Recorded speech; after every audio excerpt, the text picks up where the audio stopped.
Bismillahirrahmanirrahim. Assalamualaikum warahmatullahi wabarakatuh.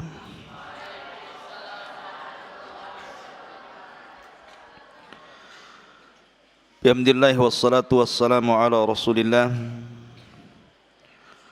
wa ala alihi wa sahbihi wa mawalah. Wa la hawla wa la quwwata illa billahi wa ba'du. قال الله عز وجل يا أيها الذين آمنوا اتقوا الله حق تقاته ولا تموتن إلا وأنتم مسلمون أما بعد. Ma'asyiral muslimin yang dimuliakan Allah Subhanahu wa taala, alhamdulillah di malam hari ini kembali kita duduk di Masjid Pesantren Jabal Uhud, Tiban, Batam. Salawat dan salam tak lupa kita aturkan kepada Rasul kita Nabi besar Muhammad sallallahu alaihi wa ala alihi wasallam. Pembahasan di malam hari ini kita akan membahas 5 peristiwa hidup setelah kematian. 5 peristiwa hidup setelah kematian. Dan semua tertuang dalam satu surat di dalam Al-Quranul Karim, surah Al-Baqarah. Jadi kita akan membahas 5 peristiwa hidup setelah kematian di dalam surah Al-Baqarah. Pertama, surah Al-Baqarah ayat 55 sampai 56. Ayat 55 sampai 56. Allah Subhanahu wa taala berfirman, "Wa idh qultum ya Musa lan nu'mina laka hatta narallaha jahra fa akhadhatkumus sa'iqatu wa antum tanzurun thumma ba'atsnakum min ba'di mautikum la'allakum tashkurun." Allah Subhanahu wa taala berfirman, dan ingatlah ketika kalian berkata, wahai Musa, kami tidak akan beriman kepadamu sampai kami melihat Allah terang-terangan. Maka datanglah halilintar menyambar kalian, dan engkau melihat halilintar itu. Kemudian halilintar itu membunuh semua orang. Tsumma ba'atsnakum min ba'di mautikum, tetapi setelah itu kami bangkitkan kembali kalian setelah kematian kalian. La'allakum tashkurun, agar kalian bersyukur.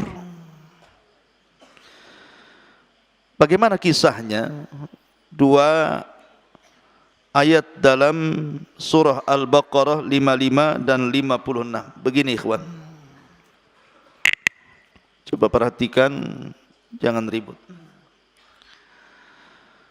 Jadi ketika Nabi Musa alaihi salatu wassalam menghukum Bani Israel gara-gara mereka menyembah patung anak sapi yang dibuat oleh Samiri. Jadi ada orang namanya Samiri, munafiknya Bani Israel, membuat patung anak sapi dari emas. Lah Samiri ini memiliki tanah bekas pijakan kaki kuda Jibril. Jadi ketika Samiri melihat Jibril sedang berjalan bersama Nabi Musa saat Fir'aun ditenggelamkan, maka Samiri melihat pijakan kaki kuda itu, kemudian bekas pijakannya, tanahnya diambil. Kemudian setelah itu, karena Samiri mengutip emas-emas yang dibuang Bani Israel, karena itu emas-emas harta rampasan dari orang-orangnya Fir'aun di Mesir, maka mereka buang karena tidak boleh dibawa. Tetapi oleh Samiri dikutip emas itu, kemudian dicetak jadi patung sapi dari emas. Setelah dicetak jadi patung sapi, tanah bekas pijakan kaki kuda Jibril itu disiramkan ke dalam patung anak sapi itu. Tiba-tiba bersuara, lahu khuar, dalam Quran disebutkan, tiba-tiba suara keluar dari patung anak sapi itu. Gimana suara sapi? Oh, ya.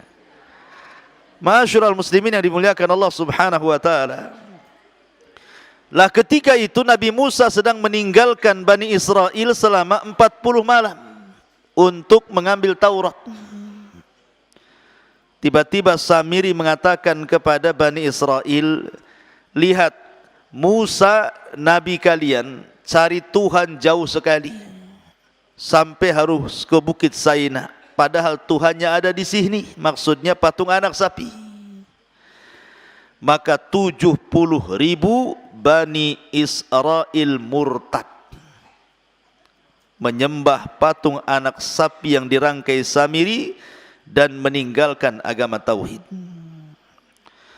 Maka sepulangnya Nabi Musa alaihi salatu wassalam dari Bukit Saina dan membawa Taurat serta papan Taurat, melihat 70 Bani Israel murtad, maka Musa pun murka. Kemudian memanggil Harun saudaranya, kemudian memanggil Samiri, akhirnya mengusir Samiri, kemudian menghukum Bani Israel berdasarkan Taurat dengan cara sebagai hukumannya dan sebagai tobatnya karena mereka sudah murtad, maka mereka harus saling tusuk-tusukan satu dengan yang lainnya, saling bunuh-bunuhan dengan satu dengan yang lainnya, sama-sama pegang pisau. Begitu cara tobatnya. Tusuk sini, kamu tusuk saya tusuk kamu. Ya. Akhirnya 70.000 orang itu semua mati. Awalnya mereka nggak mau, karena tobatnya harus saling bunuh-membunuh. Awalnya mereka nggak mau. Karena mereka nggak mau, maka mereka diancam dengan bukit Tur yang diangkat di atas kepala mereka. Wa rafa'na fawqakumut tur khudhu ma atainakum biquwwah. Maka Allah angkat bukit Tur di atas kepala mereka. Mau tobat atau mau dibanting bukit Tur ini? Tobat mati, tak tobat mati. Ya kan? Kalau tak tobat, dihantam bukit Tur mati. Kemudian tobat disuruh tusuk-tusukan, mati juga. Jadi tobat nggak tobat, dua-duanya mati. Tetapi mati di atas tobat, dzalikum khairul lakum inda bari'ikum. Itu lebih baik dibandingkan mati kena azab. Akhirnya mereka pun memilih tusuk-tusukan satu dengan yang lainnya. Kemudian semua mati sebanyak 70.000 Bani Israel. Mati semua. Ya. Maka Nabi Musa alaihi salatu wassalam mulai menggembleng orang-orang yang tidak terlibat dalam pemurtatan Samiri. Kemudian Nabi Musa ingin membawa mereka supaya meyakinkan bahwa dia bisa bicara dengan Allah. Maka diajaklah beberapa orang pilihan menuju Bukit Tur Sina. Ada yang mengatakan 6 orang, ada yang mengatakan 12 orang, wallahu alam. Yang jelas khawasnya Nabi Musa, orang-orang pilihannya Nabi Musa, diajak oleh Musa biar mereka yakin bahwa dia bisa berbicara dengan Allah. Berangkatlah mereka. Di tengah jalan mereka enggak yakin dengan Nabi Musa. Subhanallah, padahal ini orang pilihan nih. Mereka enggak yakin dengan Nabi Musa, bahkan mengancam dan mengatakan, wa id kultum ya Musa lan nu'mina laka hatta narallaha jahra. Mereka mengatakan, ya Musa, kami tidak akan beriman kepadamu sampai kami bisa melihat Allah Tuhanmu dengan kasat mata. Kata-kata lan nu'mina, kami tidak beriman, maksudnya tidak beriman kepada kenabianmu, atau tidak beriman bahwa engkau itu bisa bicara dengan Tuhanmu. Sampai kami bisa melihat Tuhanmu seperti apa, baru saya yakin. Itulah Bani Israel. Su'ul adab, buruk akhlaknya kepada nabinya. Maka ketika mereka kemudian ngomong seperti itu saja, tiba-tiba karena ucapannya lancang, ikhwan, itu ucapan lancang sekali kepada nabinya, mengatakan kami tidak beriman kepadamu wahai Musa, sementara mereka sudah banyak diselamatkan oleh Allah lewat Nabi Musa, diberikan nikmat oleh Allah lewat Nabi Musa. Ujung-ujungnya kurang ajar dan mengatakan kami tidak beriman kepadamu wahai Musa sampai engkau tampakkan Tuhanmu seperti apa. Karena mereka sudah lancang, apa yang terjadi? Fa'akhadatkumus sa'iqatu wa antum tangdurun. Datang halilintar menyambar orang-orang ini. Langsung seketika semua mati tersambar halilintar. Mati semuanya. Ya. Tetapi setelah itu Nabi Musa berdoa kembali kepada Allah agar dihidupkan kembali. Maka Allah katakan, "Tsumma ba'atsnakum mim ba'di mautikum la'allakum tashkurun." Kemudian kami bangkitkan kembali kalian setelah kematian kalian agar kalian bersyukur. Maka di sini terjadi qudratullah, kuasa Allah, orang mati bisa hidup lagi. Ini kisah yang pertama. Kisah yang kedua terdapat dalam surah Al-Baqarah ayat 67 sampai 73. Ada kisah yang disebut Baqaratu Bani Israel. Kisah Baqarah Bani Israel, sapi betina Bani Israel. Bagaimana kisahnya?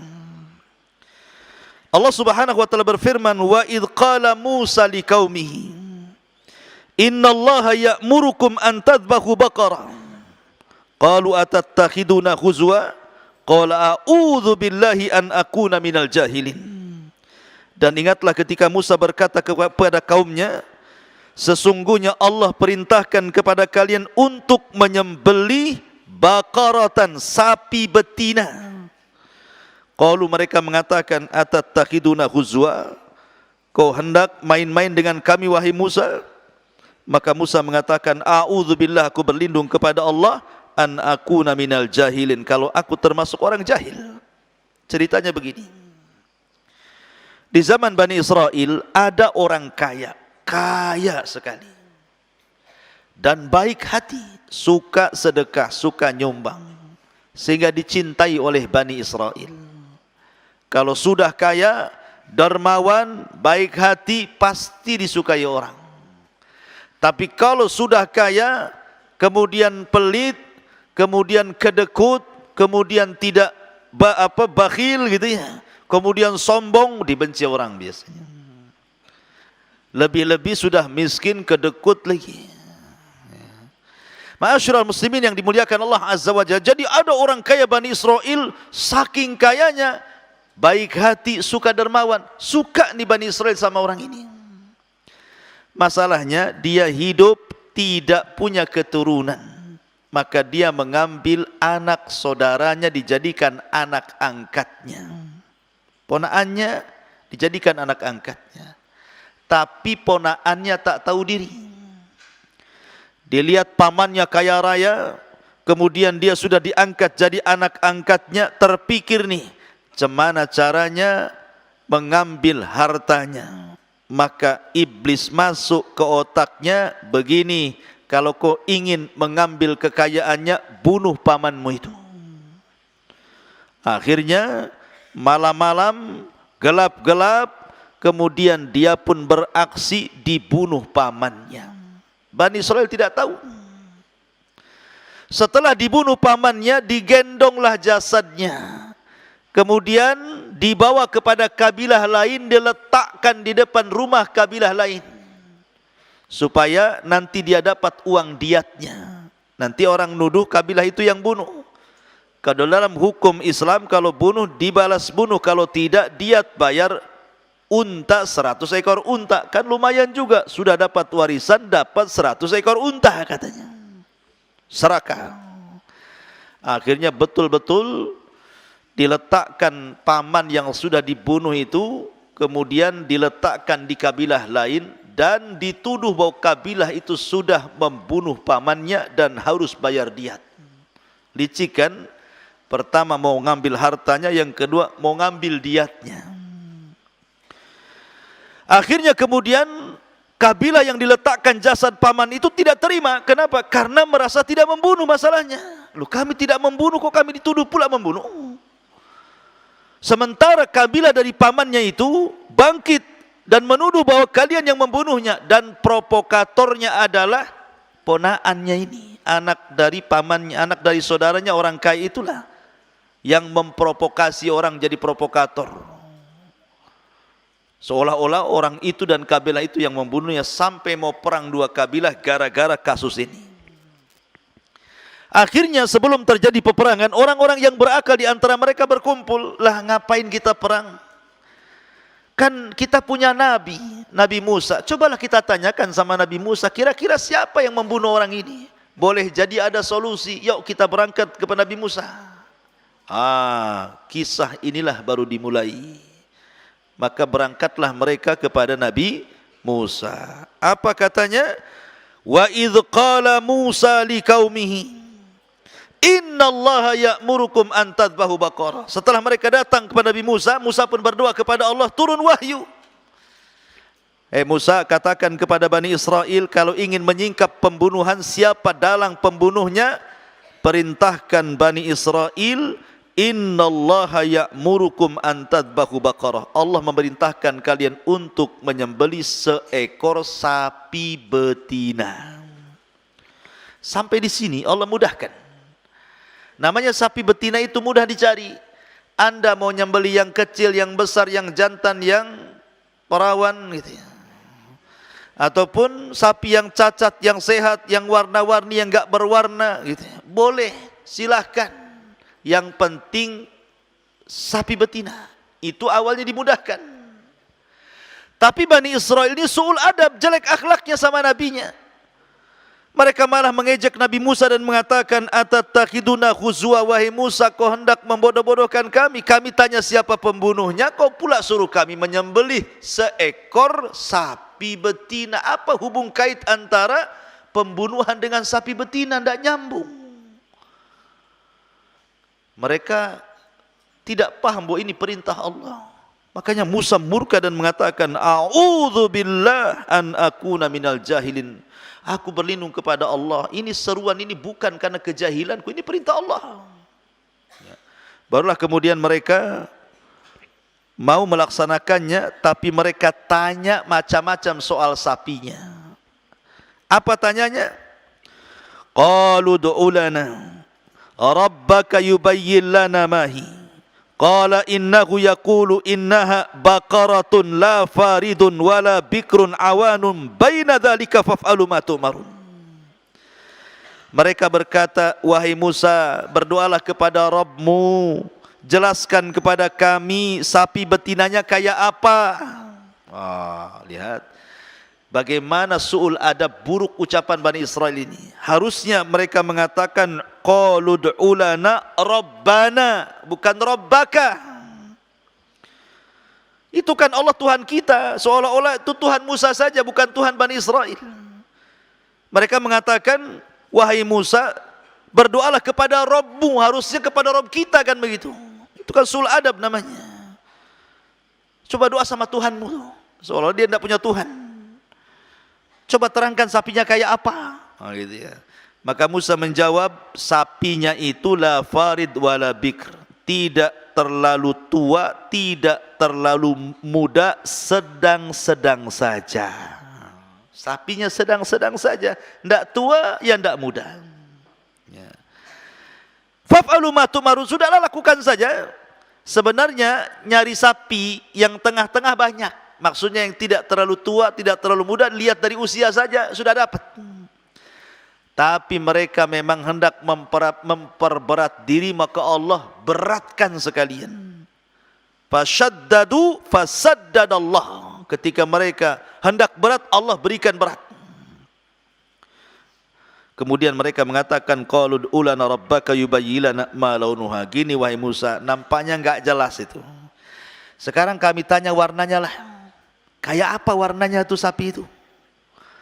Maka Musa mengatakan, warna sapinya, qala innahu yaqul innaha baqaratun safra faqi'un launuha tasurrun nadhirin. Oh, sapi betinanya warnanya kuning tua, artinya kuning pekat, enggak ada warna lain.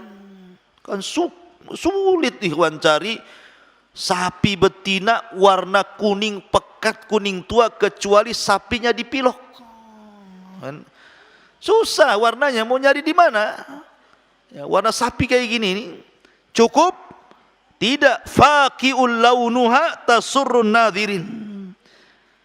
Di mana kuning itu tidak ada warna lain kecuali kuning, dan kalau orang melihatnya langsung suka. Karena tidak semua orang suka sapi kan, tapi khusus sapi ini kalau orang melihat langsung senang. Wah, makin sulit lagi. Dasar degil Bani Israel masih dibilang enggak jelas. Gimana enggak jelas? Usianya yang tidak terlalu muda dibilang enggak jelas. Tanya warna. Warna sudah jelas, cari yang kuning pekat, tidak ada warna lain, dibilang enggak jelas. Tanya lagi. Qalu ulana rabbaka yubayyin lana ma hi innal baqarata syabaha alaina wa inna insyaallah la muhtadun. Maka mereka mengatakan, wahai Musa, tolonglah berdoa lagi, jelaskan sejelas-jelasnya. Sapi yang mau kami sembelih itu nampaknya masih samar. Bani Israel nih, degilnya kayak gitu. Masih samar nih, nggak jelas juga nih katanya. Padahal sudah jelas dibilang nggak jelas. Ya. Tolonglah jelaskan yang sejelas-jelasnya biar kami dapat petunjuk. Oke, kata Nabi Musa. Musa berdoa kepada Allah kemudian mengatakan, qala innahu yaqul innaha baqar la dhalulun tuthirul arda wa la taskil hartha musallamatu la syiyata fiha qalul ana ji'ta bil haqq fadhabahuha wa ma kadu yaf'alun. Kemudian dan Musa menjawab, sapi itu adalah sapi betina yang belum pernah dipakai untuk membajak tanah, tidak pula untuk mengairi tanaman, sehat dan tanpa belang. Mereka berkata, sekarang baru jelas sapinya. Masalahnya ada enggak sapinya? Dibilang udah jelas, sapinya ada enggak? Rupanya satu Bani Israel yang punya sapi kayak itu cuma satu. Anak yatim. Anak yatim punya sapi, itu warisan satu-satunya dari orang tuanya, persis sifatnya seperti yang disifatkan oleh Musa kepada Bani Israel. Maka Allah mengirim malaikat untuk menjelma manusia dan mendatangi anak yatim yang punya sapi itu. Maka datanglah malaikat dan mengatakan, sini nak, sebentar lagi sapimu akan ditawar orang, dan pasti tidak akan mencari sapi kecuali sapimu. Maka jangan kau kasih ke mereka. Tapi kalau seandainya mereka kekeh ingin sapimu nak, jualah sapimu dengan emas seberat sapimu. Emas seberat sapi, gimana pula tuh? Ya, kalau emas Jawa ya lah. Mas kemana mas? Kan itu ya. Berat tuh. Kan itu ya. Tapi kalau emas ini, mas gelang, mas anting, mas kalung, ini seberat sapi dari mana? Makanya Allah Subhanahu wa taala menjelaskan Bagaimana hampir-hampir mereka tidak sanggup melakukannya. Apa kata Allah? Faqulna daribu bi faqulna apa namanya? Wa idza fadhabahu wa ma kadu yaf'alun. Di ujung ayat Allah mengatakan fadhabahuha wa ma kadu yaf'alun. Maka mereka pun berhasil menyembelihnya tapi hampir-hampir gagal. Kenapa? Bukan tidak ada sapinya, ini sapinya sudah ada. Masalahnya mahal sekali. Ya. Karena harus membeli dengan emas seberat sapi itu. Dari mana coba? Terpaksalah akhirnya mak-mak, ibu-ibu gitu ya, dicopotin antingnya, kalungnya, gelangnya, dikumpulkan di kilo, kemudian setelah seberat sapi itu baru anak yatim memberikan sapinya. Anak yatim ini kaya mendadak. Gara-gara jual sapi. Ma'asyiral muslimin yang dimuliakan Allah Azza wa Jalla. Setelah kemudian dapat sapi, apa yang terjadi? Dibawalah sapi itu kepada Nabi Musa. Maka Nabi Musa menyuruh untuk menyembelihnya, disembelihlah sapi itu, kemudian diambillah bagian daging dari sapi itu, kemudian dipukulkan ke orang yang mati. Tiba-tiba hidup dia. Kemudian Musa bertanya, "Hei, siapa yang membunuhmu?" Kemudian orang yang mati ini melirik-lirik, ternyata pandangannya langsung ke keponakannya. "Tuh yang bunuh saya tuh," katanya. Habis itu mati lagi. Ya, hanya ngasih tahu pembunuhnya, habis itu klak mati lagi. Tapi kan di sini sempat hidup sesaat. Ini namanya hidup setelah kematian. Kuasa Allah, hanya dipukul daging sapi bisa hidup. Tapi yang bisa melakukan seperti Nabi Musa, jangan pula ada orang mati antum pukul-pukul dengan daging sapi kok tak hidup-hidup katanya. Ya, antum bukan Musa. Ya, ngapain pula antum pukul orang dengan daging sapi pula? Ya. Jadi ma'asyiral muslimin yang dimuliakan Allah Azza wa Jalla, ini peristiwa yang kedua dari kisah hidup setelah kematian dalam surah Al-Baqarah. Kemudian kisah yang ketiga masih dalam surah Al-Baqarah ayat 259, agak jauh. Al-Baqarah 259. Allah Subhanahu wa taala berfirman di dalam Al-Baqarah 259 tentang kisah di mana Ibrahim alaihi salatu wassalam di mana ada seorang nabi yang dalam sejarah disebut Uzair. Kisah Nabi Uzair disebutkan dalam Al-Baqarah 259. Allah mengatakan, "Au kalladzi marra ala qaryatin wa hiya khawiyatun ala urushiha qala anna yuhyi hadhihi Allahu ba'da mautiha fa amatahu Allahu mi'ata amin thumma ba'athah qala kam labista qala labistu yawman aw ba'da yawm qala bal labista mi'ata amin fanzur ila ta'amika wa syarabika lam yatasannah wanzur ila himarika walinaj'alaka ayatan linnas wanzur ila al-idham kaifa nunsizuha thumma naqsuha lahma falamma tabayyana lahu qala a'lamu anna Allah ala kulli syai'in qadir." Kisahnya begini. Dulu orang-orang Yahudi menguasai Palestina. Tapi orang-orang Yahudi itu terkenal su'ul adab kepada para nabi. Buruk adabnya, buruk akhlaknya, buruk muamalahnya, sehingga terkadang mereka mendustakan nabi, bahkan sampai membunuh para nabi. Sampai-sampai Nabi Zakaria dibunuh orang Yahudi, Nabi Yahya dibunuh orang Yahudi, Nabi Isa pun tidak lepas akan terjadi pembunuhan kalau tidak diangkat Allah ke langit. Banyak, akhirnya kemudian banyak para nabi yang didustakan dan dibunuh. Sebab itulah Allah datangkan kepada Yahudi Bani Israel pasukan besar yang dipimpin oleh Bukhtun Nasr. Ada orang namanya Bukhtun Nasr, penguasa Babil Irak, membawa pasukan besar kemudian menyerang Palestina dan dihancurkan serata-ratanya bangunannya itu. Diratakan dengan tanah. Orangnya dibantai. Perempuannya kemudian jadi budak. Yang lainnya pergi tunggang langgang ketakutan. Dan banyak orang dibantai di Palestina oleh pasukan Bughtun Nasr yang datang dari Babil, Irak. Akhirnya orang-orang Yahudi pun terancam. Kenapa? Karena kalah Palestina dihancurkan oleh Bughtun Nasr. Karena padahal sebelumnya mereka sudah baru saja membunuh Nabi Yahya dan Zakaria.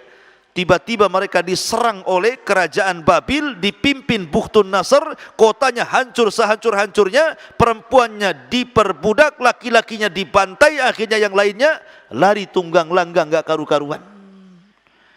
Akhirnya kota itu hancur lebur.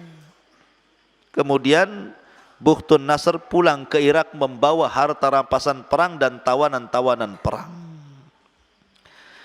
Kemudian tiba-tiba kota itu sudah hancur, tidak berpenghuni lagi, kota mati. Tiba-tiba ada seorang nabi lewat, namanya Uzair alaihi salam. Di sini cerita dimulai, au kalladzi marra ala qaryatin wa hiya khawiyatun ala urushiha. Atau seperti orang yang melewati sebuah negeri yang bangunan-bangunannya telah roboh hingga menutupi reruntuhan atap-atapnya. Jadi Nabi Uzair ini melihat Palestina yang tadinya megah, rame, sekarang sudah roboh. Enggak ada orang, bangunannya rusak.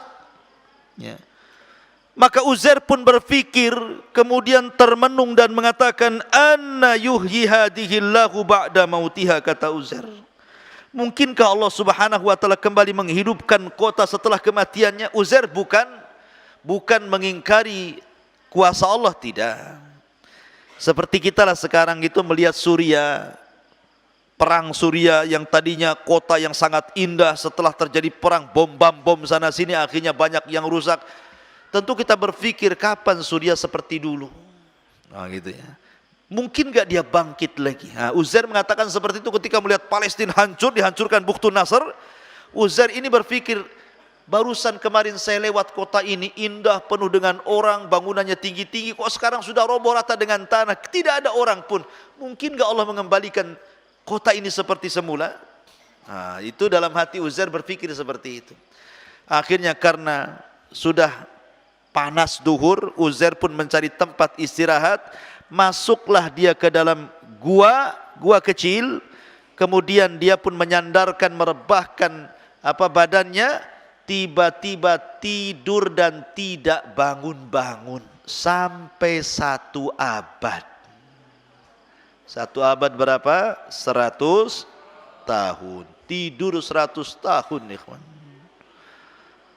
Antum aja tidur 2 hari itu udah malas luar biasa ya. 100 tahun tidur. Puas enggak tuh tidur 100 tahun tuh? Antum enggak puas lah. Jadi akhirnya kemudian tidur 1 abad tuh, enggak bangun-bangun. Masya Allah, kuasa Allah. Lah Uzair ini membawa perbekalan makanan. Di makanan itu ada roti gitu ya. Lah ketika itu kan Uzair sedang buat roti itu. Jadi sedang ngadon roti dengan dikasih asir, dikasih jus gitu ya, dicampur biar lembut rotinya. Ditaruh di panci gitu. Kemudian keledainya diikat di samping gua, kemudian sambil nunggu makanan itu dia tidur. Rupanya ndak terasa 1 abad dia baru bangun. Apa yang terjadi dengan makanannya dan apa pula yang terjadi dengan keledainya? Disinilah kuasa Allahnya. Maka Allah Subhanahu wa taala kemudian bangunkan Uzair setelah fa'amatahullahu mi'ata amin. Setelah Allah buat Uzair itu diwafatkan, maksudnya ditidurkan selama 100 tahun 1 abad. Tsumma ba'atsah, tiba-tiba Allah bangunkan.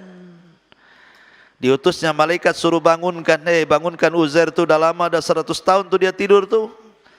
Akhirnya pun dibangunkan sama malaikat. Ditanya sama malaikat, kam labista, berapa lama kau sudah tinggal di sini Uzair?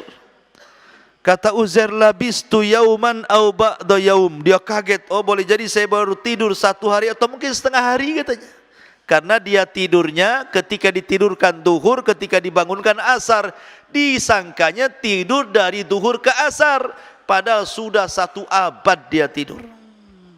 Ya. Akhirnya kemudian dijelaskanlah sama malaikat ini. Malaikat ini mengatakan, ya Uzair, bal labista mi'ata amin. Engkau sudah 100 tahun loh, bukan 1 hari setengah hari, 100 tahun kau tidur tuh. Fangdur ila ta'amika wa syarabika lam yatasanna. Lihat makanan yang dulu kau buat, kau adon dengan asir, dengan khubaz itu, roti dan jus itu, tidak berubah. 100 tahun tidak berubah. Mukjizat. Antum saja kalau buat susu, taruh di gelas, kemudian dibiarkan di lemari, bulan depan baru diminum. Kalau dipastikan mencret, pasti mencret. Berubah kan? Buat susu hari ini, bulan depan diminumnya. Apa enggak mencret? Berubah. Ya. Ini tidak berubah ini. Padahal sudah 1 abad makanannya enggak berubah. Begitu-gitu aja makanannya itu. Yang masalahnya bukan makanannya, keledainya enggak ada. Makanannya tidak berubah, keledainya tidak ada. Yang dilihat banyak tulang berserak-serak di situ. Jadi dia heran, ini makanannya ada, tapi keledai saya tak ada. Jadi kan disangkanya tidur sebentar masalahnya. Lain kalau makanannya sekalian enggak ada. Ini makanannya enggak berubah, lam yatasanna. Tidak berubah sama sekali. Tapi kok keledainya enggak ada, tapi kok banyak tulang di bawah ini. Akhirnya kemudian Allah Subhanahu wa taala berfirman, "Fangdur ila ta'amika wa syarabika lam yatasanna." Lihat makananmu, minuman enggak berubah kan? Tapi wangdur ila himarik, lihat sekarang keledaimu. Walinaj'alaka ayatan linnas, kami akan jadikan keledai itu tanda kuasa Allah bagi manusia. Wangdur ilal idhami kaifa nunsijuha thumma naqsuha lahma. Lihat bagaimana tulang akan dibalut kembali dengan daging dan akan hidup lagi.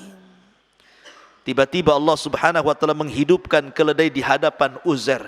Tiba-tiba tulangnya pada bergerak, kemudian mendekat, kemudian menyambung satu demi satu. Tulang itu keluar semua, bergerak sendiri, kemudian saling menyambung, jadilah kerangka keledai. Ini tulangnya. Setelah tulangnya terangkai, tiba-tiba Allah Subhanahu wa taala mengirim daging-daging yang melesat dari mana-mana, nempel di tulang-tulang itu.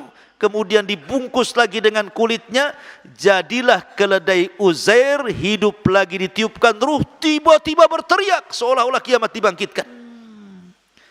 Uzair hanya mangap aja. Kok bisa? Ini kuasa Allah Azza wa Jalla. Kenapa? Uzair bingung, ini ada apa ini?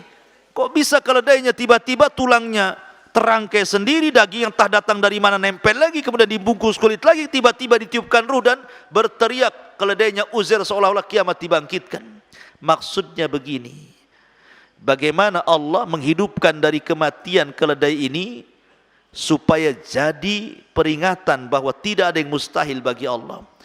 Karena Uzair kan 100 tahun sebelumnya mengatakan mungkin enggak kota ini hidup lagi. Ternyata setelah diwafatkan atau ditidurkan 100 tahun, kemudian Allah memberikan contoh dia bisa menghidupkan keledai setelah kematiannya, apalagi hanya menghidupkan kota itu kecil, gampang bagi Allah. Tiba-tiba kemudian dia keluar, bawa keledainya, bawa makanannya. Tadinya kota yang hancur, lebur, berantakan, rupanya kota itu sudah kembali ramai. Kembali bangunannya megah-megah, kembali ekonominya jalan lagi. Pokoknya Uzair senang karena Allah sudah mengembalikan kota itu sebagaimana sebelumnya. Maka Uzair pun pulang. Dia kan sudah 100 tahun ngilang masalahnya, tapi dia masih ingat rumahnya. Ketika sampai di rumahnya bingung, karena di rumahnya hanya ada nenek tua buta yang sedang duduk depan rumahnya. Kemudian Uzair mengatakan, benar enggak ini rumahnya Uzair, Nek? Kata nenek itu, benar ini rumahnya Uzair. Saya Uzair, Nek. Hah? Kau Uzair? Ah, jangan bohong, Uzair sudah hilang 100 tahun, ngaku-ngaku Uzair pula kau, katanya. Nah, itu bahasa Medannya ya. Akhirnya Uzair mengatakan, saya Uzair, Nek. Ah, enggak benar kau ini, katanya. Kalau kau Uzair, kata nenek itu, Uzair itu seorang nabi, doanya mustajab, dia bisa berdoa. Kalau memang kau Uzair, doakan aku supaya sembuh mataku. Maka Uzair pun kemudian ngangkat kedua tangannya berdoa kepada Allah, kemudian diusaplah mata nenek itu. Tiba-tiba dia melihat rupanya nenek itu adalah budaknya Uzair, pembantunya Uzair. Dulu lebih muda, sekarang lebih tua, karena Uzair tidak berubah. Walaupun sudah 100 tahun lewat, tetap segitu saja mukanya. Sementara pembantunya yang lebih muda sekarang lebih tua, jadi nenek-nenek, sementara dia masih bujangan, masih muda gitu ya. Akhirnya pas kemudian nenek itu melihat Uzair, ternyata majikannya betul Uzair. Hanta Uzair, kau Uzair, katanya kan. Wah, barulah dia teriak-teriak, Uzair masih hidup, Uzair masih hidup. Akhirnya kemudian ketemulah dengan salah satu putra Uzair. Uzair putranya nggak percaya, putranya udah tua juga, bapaknya masih muda gitu ya. Karena yang 100 tahun nggak dihitung masalahnya. Kalau kau adalah bapakku, katanya, bapakku itu pernah menyembunyikan Taurat sebelum Bukhtun Nasr menghancurkan Palestina. Ah, sekarang di mana Taurat itu? Akhirnya kemudian Uzair pun mencari-cari Taurat. Rupanya setelah ditunjukkan tempat Taurat disembunyikan, Taurat itu sudah hancur kena puing-puing, apalagi sudah 100 tahun. Akhirnya Allah Subhanahu wa taala anugerahkan kepada Uzair ingatan mampu menghafal Taurat yang tidak dimiliki kepada Nabi Musa. Sehingga dia bacakan Taurat lewat hafalannya. Sejak itulah orang Yahudi menganggap Uzair itu anak Tuhan. Wa qalatil Yahud Uzair ibnullah wa qalatin Nasara al-Masih ibnullah. Orang Yahudi mengatakan Uzair itu anak Allah. Ini peristiwa yang ketiga. Kemudian peristiwa yang keempat, Allah Subhanahu wa taala juga menceritakan hal yang sama tentang kisah Nabi Ibrahim ayat setelahnya. Langsung setelah kisah Uzair, langsung ayat 260-nya diceritakan. Wa idh qala Ibrahimu rabbi arini kaifa tuhyil mauta. Qala awalam tu'min qala bala walakin liyatma'inna qalbi. Qala faqud arba'atan minat tayri fasurhunna ilaika thumma ij'al ala kulli jabali minhunna juz'a thumma ud'uhunna ya'tinaka sa'ya wa'lam annallaha azizun hakim. Dan ingatlah ketika Ibrahim berkata, ya Tuhanku, perlihatkanlah kepadaku bagaimana engkau menghidupkan orang mati. Allah berfirman, belum percayakah engkau wahai Ibrahim? Maka Ibrahim menjawab, aku percaya Rabb, tetapi agar hatiku tenang. Maka Allah berfirman, kalau begitu ambillah 4 ekor burung. Ada yang mengatakan 4 ekor burung itu 1 ayam, 1 entok, 1 burung, 1 apa ya tafsirannya gitu. Yang jelas dia jenis burung. Kemudian cincanglah 4 burung itu. Kemudian letakkan di masing-masing bukit 1 bagian, kemudian panggillah mereka, niscaya mereka akan datang kepadamu dengan segera. Ketahuilah Allah Maha Perkasa dan Maha Bijaksana. Jadi Nabi Ibrahim, dan dia Khalilur Rahman, meminta kepada Allah Azza wa Jal agar menerangkan bagaimana Allah Subhanahu wa taala menghidupkan setelah kematian di hari kebangkitan. Maka Allah mengatakan, ya Ibrahim, kau tidak percaya aku akan membangkitkan manusia di hari kebangkitan? Kata Ibrahim, tidak, aku yakin, cuma aku biar tenang saja ya Rabb. Ah, kalau begitu begini, kau tangkap 4 burung itu, kau cincang, letakkan kepalanya di Jabal Uhud 1, ya, badannya di mana? Di Himalaya sana 1, ya, buntutnya di mana? Di mana? Oh, di Bandung sana, di Padang 1, Sumatera mana lagi? Di Alor sana, di Flores sana. Cari mana Himalaya sana. Jadi seandainya ini Kita contohkan, letakkan gunung sana, letakkan gunung sana, letakkan gunung sana, kepalanya sana, kakinya sini, badannya di sini. Akhirnya Ibrahim melakukannya. Kemudian setelah itu Allah katakan, panggil sekarang. Tiba-tiba ketika dipanggil, burung itu melesat, kepalanya lari, kakinya lari, badannya lari, sambil melayang terangkai sendiri, tiba-tiba datang menghadap Ibrahim, sudah hidup kembali. Wah, luar biasa. Ya. Itu mukjizat Ibrahim. Kalau antum nyincang burung, ya ujung-ujungnya antum masak lah. Tidak mungkin dibalikan hidup lagi. Ya. Karena manusia tidak bisa menghidupkan yang seperti itu. Ini kisah yang keberapa? Yang keempat. Masih dalam surah Al-Baqarah.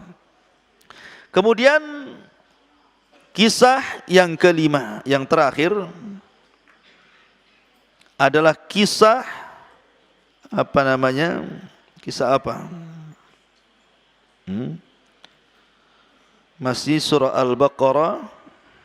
Oh, kisah Nabi Hazkiel. Al-Baqarah 243. Ini yang terakhir ya. 243. Kisah Nabi Hazkiel 243. Allah Subhanahu wa taala berfirman 243, Alam tara ilal ladzina kharaju min diyarihim wa hum ulufun hadaral maut. Faqala lahumullahu mutu thumma ahyahum. Innallaha ladzu fadlin 'alan nas walakinna aktsaran nasi la yashkurun. Tidakkah engkau lihat kepada orang-orang yang mereka keluar dari negeri mereka dan jumlah mereka uluf ribuan karena menghindari kematian. Maka Allah berfirman kepada mereka, matilah kalian. Kemudian mereka mati. Kemudian Allah katakan, hiduplah kalian. Maka mereka pun hidup. Sesungguhnya Allah sungguh pemilik keagungan atas manusia, akan tapi kebanyakan manusia tidak bersyukur. Jadi begini kisahnya ikhwan, kisah Nabi Hazkiel ini. Jadi di Bani Israel itu pernah terjadi semacam corona. Dulu kan awal-awal corona di mana di Wuhan, Cina kan. Beritanya kan heboh tuh. Ya. Sampai mayat bergelimpang-gelimpangan tuh, enggak karu-karuan di jalan-jalan, sampai daerah negeri mana itu sampai enggak terurus jenazahnya. Meninggal geletak di jalan di mana-mana gitu ya. Macam itulah di zaman Bani Israel terjadi wabah yang disebut dengan wabah taun. Jadi datang taun membunuh ribuan jiwa Bani Israel, lah yang selamat keluar. Yang selamat keluar karena takut tertular taun. Akhirnya yang selamat tidak terkena taun itu mereka karena takut tertular, mereka keluar dari negerinya. Akhirnya mereka cari tempat yang selamat. Ketika sampai di tempat yang jauh dari tempat asal mereka terkena wabah, tiba-tiba baru sampai di tempat itu, rupanya malaikat maut sudah nunggu mereka. Tujuannya menghindar taun supaya jangan terkena penyakit taun agar tidak mati. Mereka keluar dari negerinya, sampai di tempat yang dikira selamat, tiba-tiba malaikat maut pula ada di situ. Lah, ini gimana ceritanya? Menghindar kematian, jatuh ke kematian namanya. Maka ketika mereka sampai melihat malaikat maut, maka Allah perintahkan malaikat maut cabut mereka semuanya nyawanya itu. Akhirnya ribuan orang yang mengungsi mati semua. Kata para ulama, al-qadaru la yamna al-hadaru la yamna'ul qadaru. Al-hadaru la yamna'ul qadar. Bahwa menghindar dari takdir tidak mencegah adanya takdir. Menghindar dari kematian pasti akan dihadapkan dengan kematian lain. Tidak kematian dengan corona, mungkin dengan yang lain. Tidak mesti mati karena corona, yang lain juga penyebab kematian banyak. Tidak mesti dengan taun, rupanya ada memang takdirnya mati. Ketika sampai mereka karena ingin menghindari taun itu, malah mereka dicabut nyawanya di situ oleh Allah. Oh, jasadnya bergelimpangan di mana-mana. Ketika itu Nabi Hazkiel lewat di situ. Kok banyak jasad di mana-mana? Ya. Rupanya jasad-jasad Bani Israel yang menghindar dari taun itu. Maka Allah berfirman kepada Nabi Hazkiel, wahai Hazkiel, maukah kuhidupkan mereka semuanya? Maka Hazkiel mengatakan, ya Rabb, hidupkanlah mereka, kasihan. Biar mereka mendapatkan hidayah dari pelajaran seperti ini. Maka Allah perintahkan kepada Hazkiel, serulah mereka. Maka akhirnya Hazkiel pun menyuruh mereka, dan Allah kembalikan, hidupkan mereka. Akhirnya mereka pun kemudian tobat dan sadar, kemudian mengikuti Nabi Hazkiel, walaupun belakangan kemudian mereka kufur lagi. Lihat bagaimana Allah menghidupkan manusia setelah kematian. Taib, ini diantara 5 peristiwa hidup setelah kematian dalam surah Al-Baqarah. Kita masuk pada sesi soal jawab.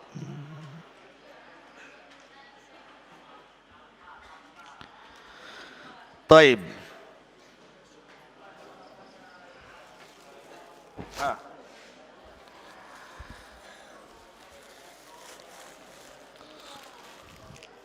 Pertanyaan yang pertama. Ikhwan SMP dulu, SMA dulu. SMP dari kiri sebelah sana. Kanan tunggu dulu. Pertanyaannya, siapakah Nabi yang tidur 100 tahun? Hah? Jangan ribut. Yang dekat dulu aja antum. Cepat. Nabi Ahsan.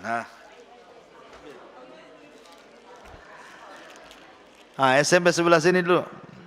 Kita ambil dulu Nabi Uzair. Nabi Uzair ketika ditidurkan 100 tahun, ya, yang berubah makanannya apa keledainya? Yang gemuk tuh. Fadal. Keledainya. Ahsana. Fadal.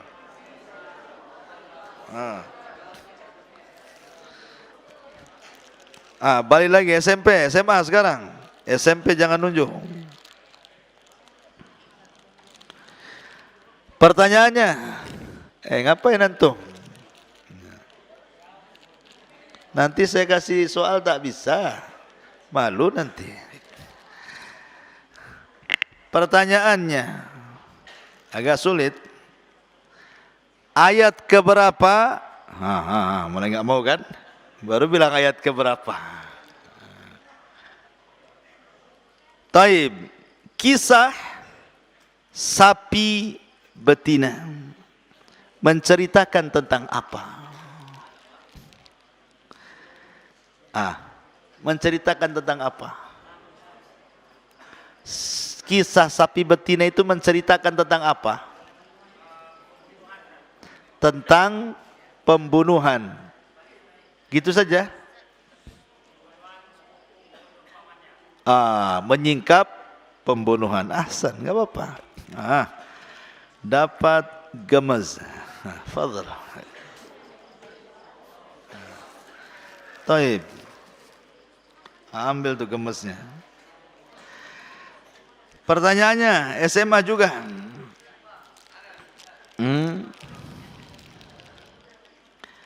Sebutkan 3 kisah hidup dari kematian. Kisah apa saja?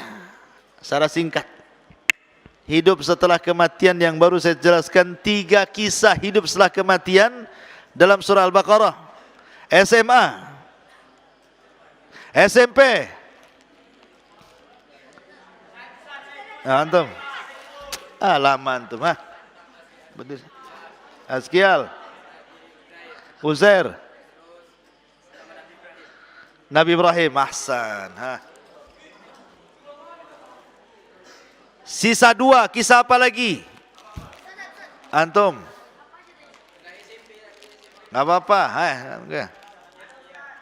Sudah itu. Udah, tadi apa tadi?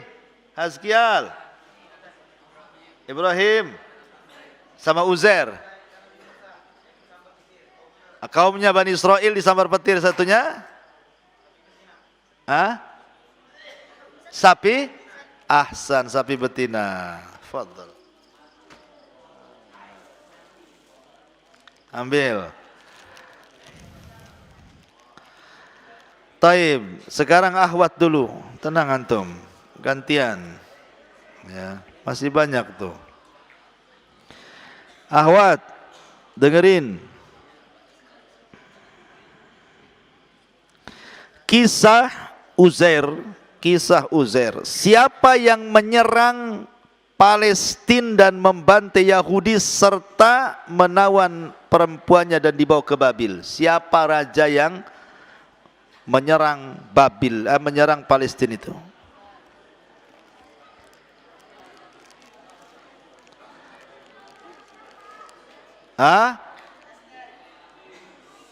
Diam ikhwan. Diam. Antum tidak bisa diam.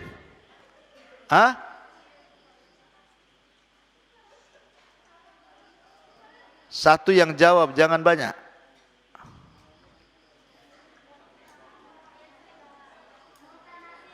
Bukhtun Nasr, taib, ahsan. Bukhtun Nasir. Enggak apa-apa, Bukhtun Nasr. Ya, ahsan. Dia raja negeri apa? Siapa yang tahu? Raja negeri apa Bukhtun Nasr?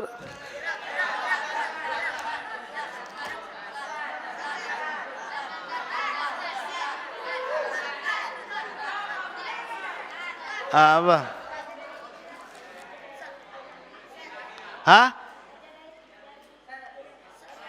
Dari Iran. Bukan.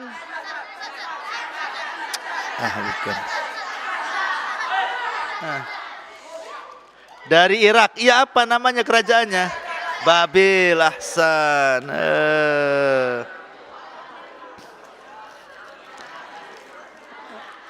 Ahwat, dengerin.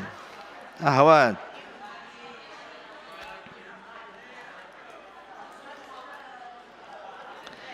Kisah Nabi Uzair, ahwat, perhatikan, diam. Kisah Nabi Uzair. Kenapa Uzair dituhankan sama Yahudi? Kenapa orang Yahudi mengatakan Uzair itu anak Tuhan? Kenapa? Kok bisa? Diam, ahwat.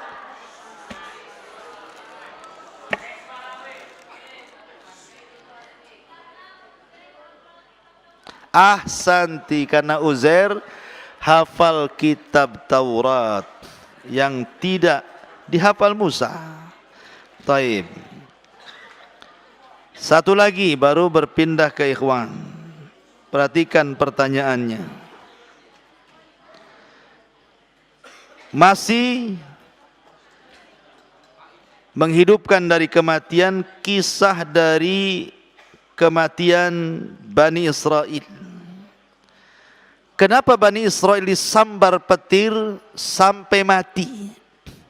Apa alasannya Allah menyambar halilintar kepada mereka ketika mereka bersama Nabi Musa menuju Bukit Saina? Kenapa alasannya?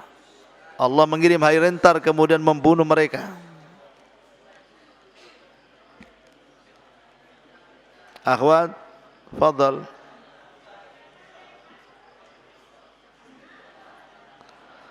Kenapa?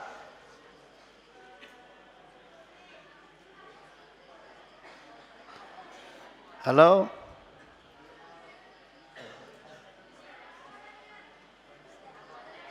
Karena apa?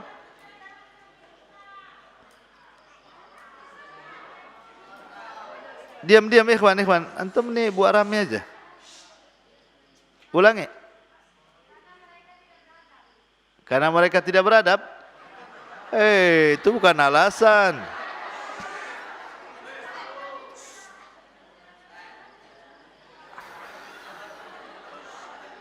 Yang belakang tuh cepat. Kenapa?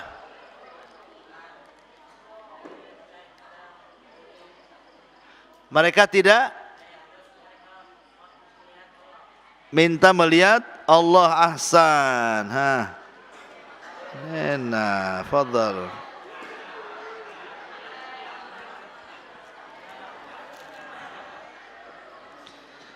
Ikhwan, dengerin ikhwan lagi.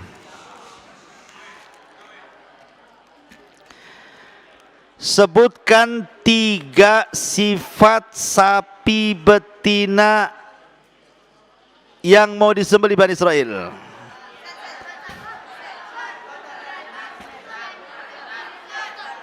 Antum.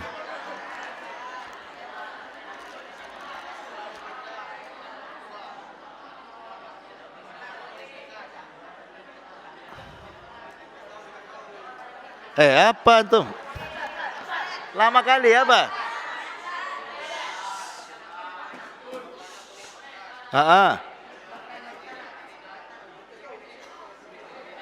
Lama antum.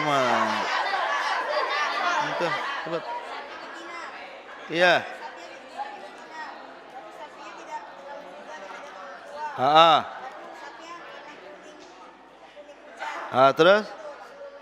Terus satu lagi?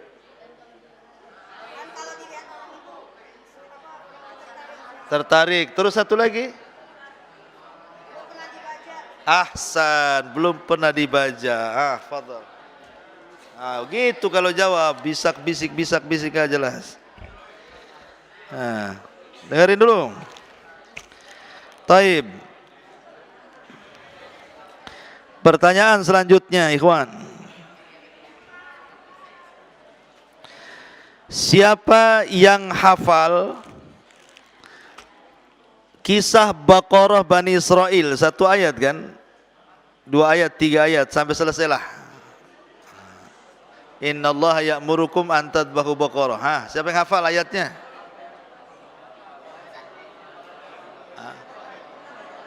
Iya. Innallaha ya'murukum an tadbahu baqarah. Siapa yang hafal kisah ini dalam mana? Cepat, siapa? Antum aja lah. Lama kali.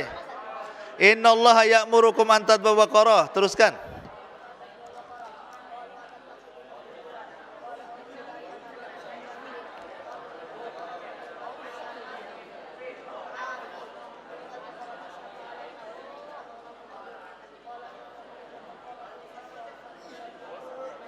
Ayo.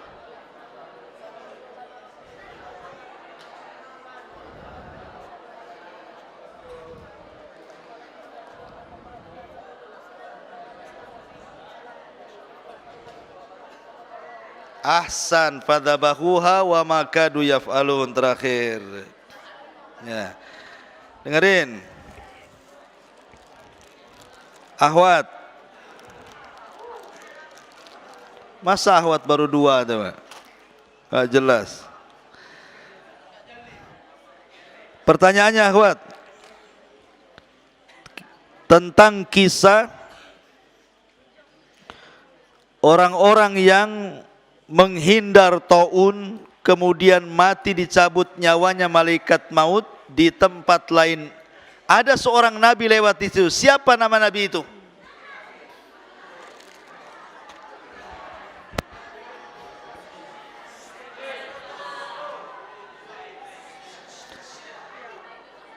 Nabi Hazkial. Ahsanti, Nabi Hazkial. Dapatlah 3. Taib. Akhwat lagi dengerin.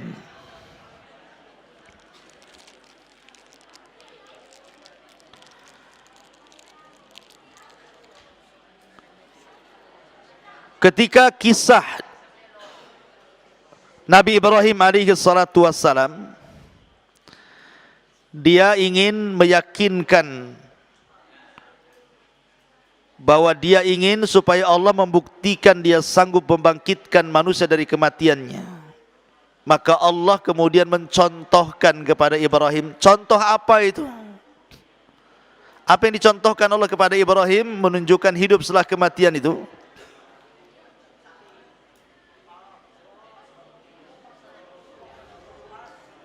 Ahwat,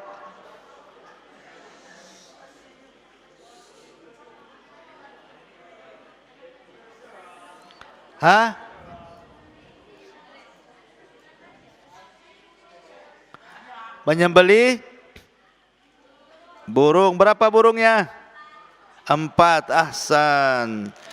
Dengan menyembelih burung 4 ekor. Taib.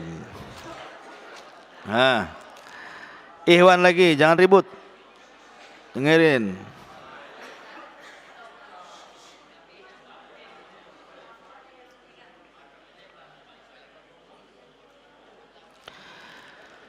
Kisah tentang Baqarah, sapi betina Bani Israel juga.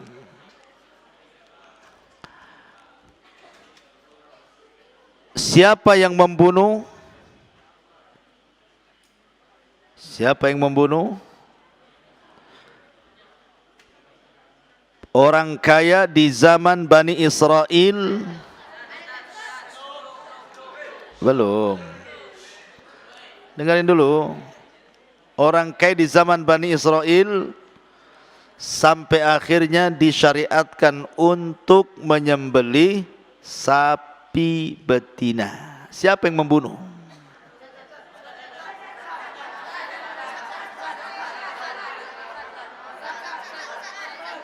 Mana? Siapa? Boleh? Apa? Keponakannya? Boleh, ahsan. Ambil.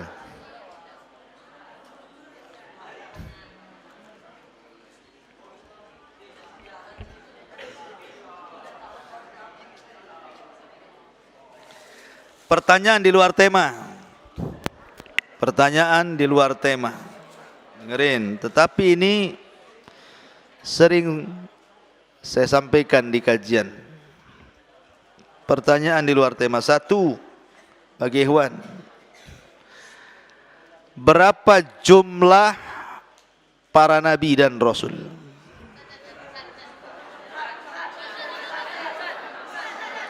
Belakang.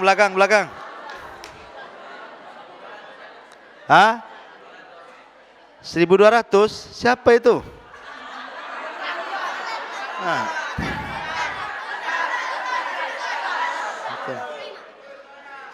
Lain.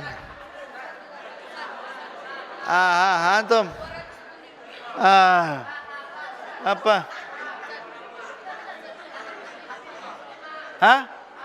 Apa?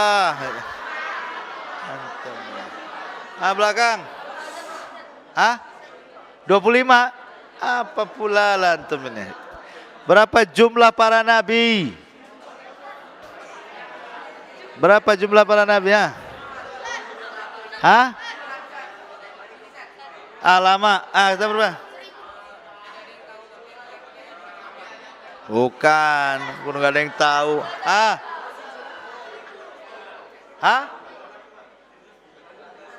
Apa antum? 1000? 1256. Boleh juga 1200.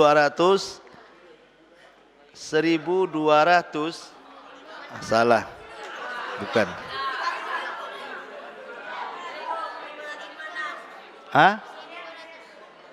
1200? Ada. Nggak ada yang tahu antum itu. Hari-hari dibahas kok nggak tahu. Jumlah nabi itu 120.000.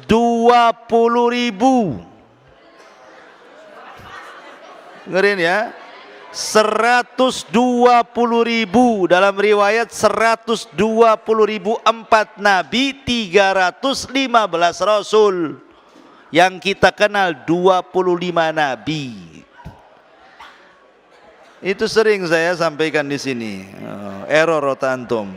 1.500 apa pula antum jawab. Ya. Taib. Sebutkan 4 nabi Arab. 4 nabi Arab.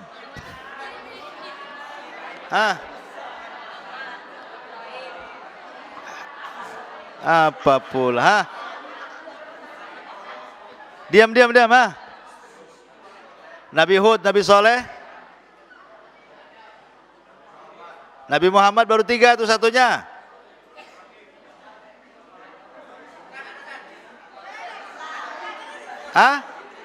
Apa pula? Ada salah duluan. Ah.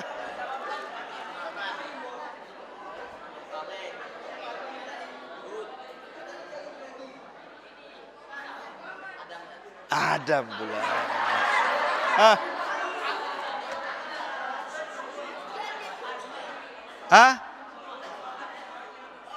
Hud, Soleh, Nabi Muhammad, terus siapa lagi? Satu lagi siapa? Yunus pula.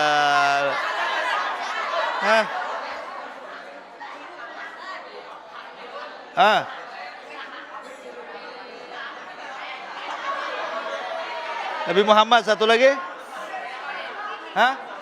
Ismail bukan? Apa?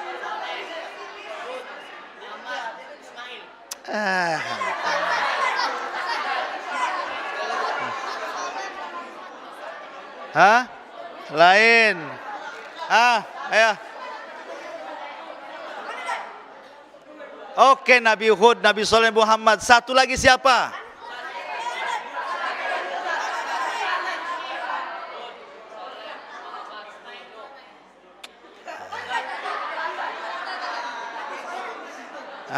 Nabi Soleh pula. Iya, satunya siapa? Nabi Nuh.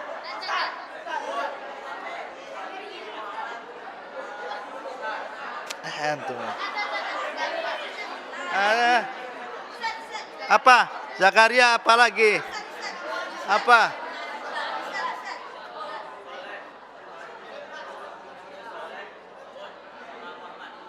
Bukan apa? Siapa antum?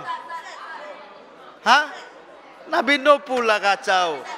Ujung. Dapat.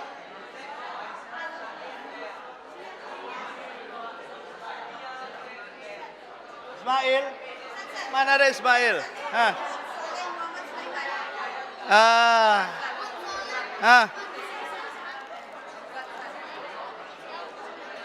Aduh, nggak ada yang tahu, kawan. Sebanyak ini, awas kameranya kesentuh. Duduk.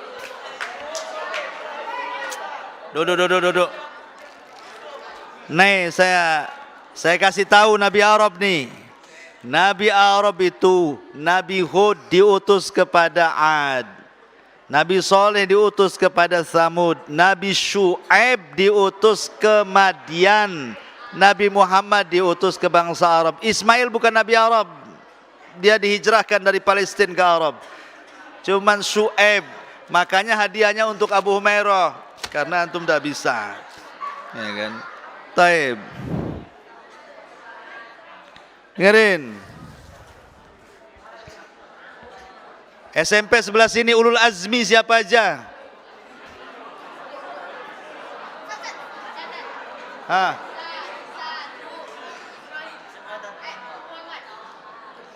Satu.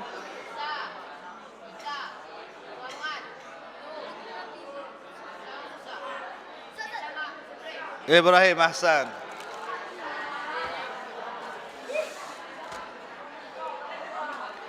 Siapa Nabi yang disebut Kalimur Rahman?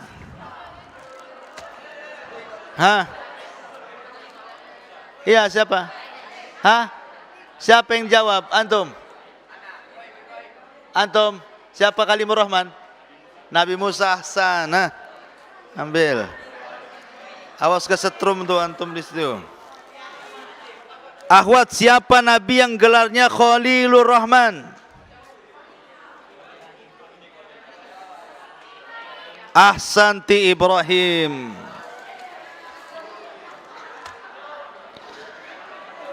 Siapa Nabi yang disebut dengan Imamus Sabirin?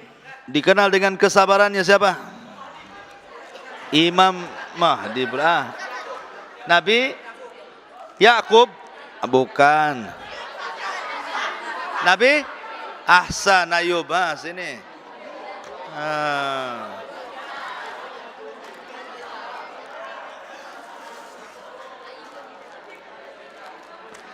Siapa Nabi kedua setelah Adam? Apa lagi dulu? Ah, bukan. Bukan. Apa siapa? Bukan. Apa? Hah? Idris? Bukan. Hah? Nabi? Hah? Sip? Bukan. No. Turun. Apa? Tuh, Nabi? Nabi? Syith. Syith gitu ya. Benar, Nabi Syith. Allah, itu kameranya turun. Kesentuh pula. La haula wala quwwata. Perhatikan.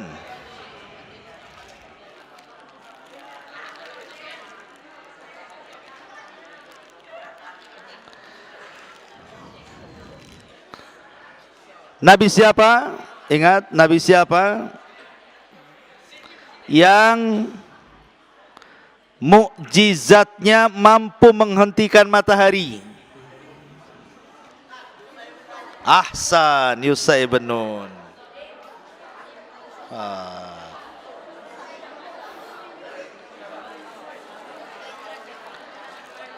Nabi siapa yang menemani Musa berjumpa dengan Khidir? Yusha. Ahsan. Diam. Antum ini. Ahwat, dengerin Ahwat. Diam. Gantian Ahwat.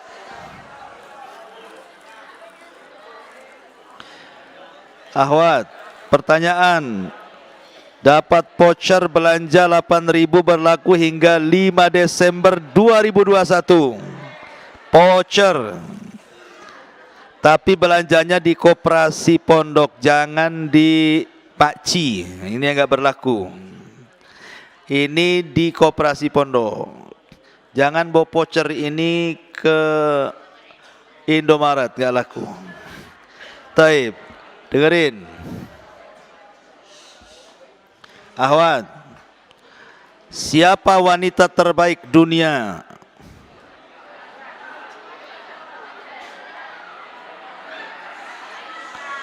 Diam. Ini akhwat yang ditanya, kok laki-laki yang sibuk.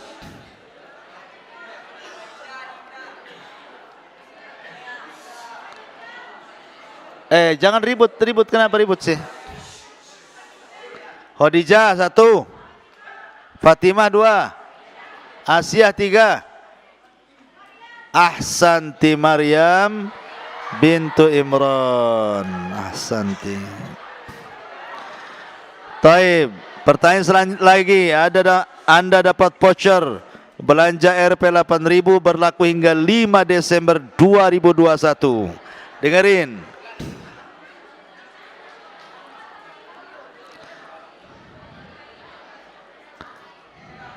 Siapa yang mengasuh Nabi Musa dari 4 wanita terbaik? Siapa yang mengasuh Nabi Musa dari 4 wanita terbaik? Asia bintu Ahsanti, Asia bintu Muzahim. Taib, dengerin dulu khusus akhwat, voucher lagi 1. Pertanyaannya, dengerin. Sebutkan 4 istri Nabi, 4 saja. Sebutkan namanya.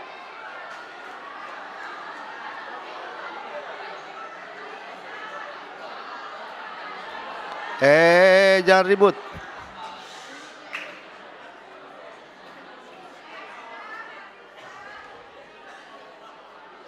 Khadijah. Iya, satu lagi. Aywa, dapatlah voucher. Taib. Sebutkan 4 putri Nabi.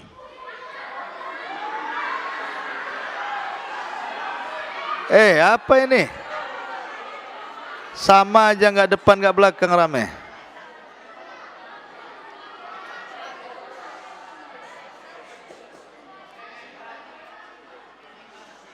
Ruqayyah, Ummu Kulsum.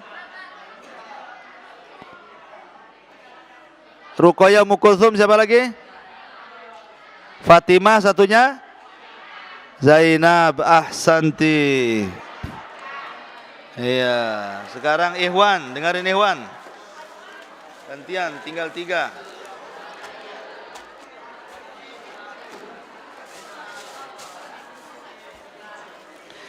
Pertanyaannya Ikhwan, dengerin.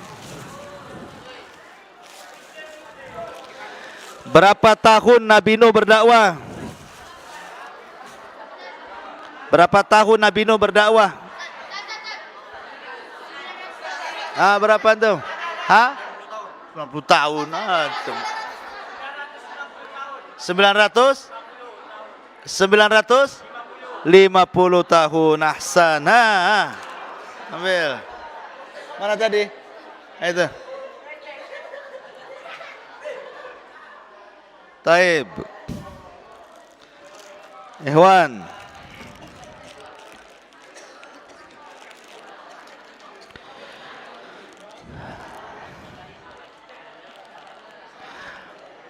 Nabi SAW, dengerin dulu,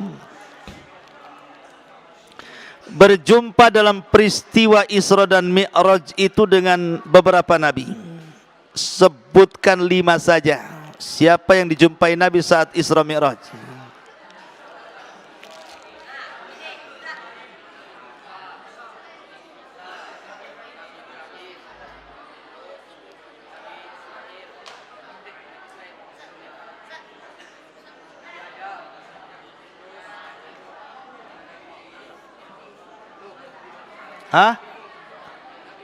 Nuh?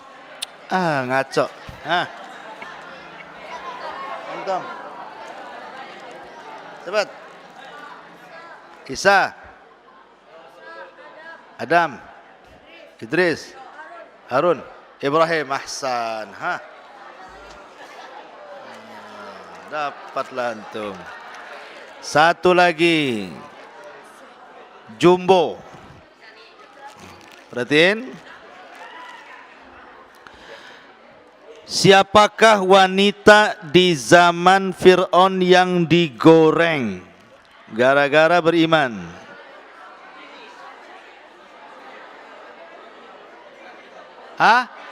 Masyitoh. Ahsan, Masyitoh. Taib, dengan berakhirnya Masyitoh, berakhir kajian kita. Subhanakallah bihamdika asyhadu an la ilaha illa anta astaghfiruka wa atubu ilaik. Allah ta'ala. Assalamualaikum warahmatullahi wabarakatuh.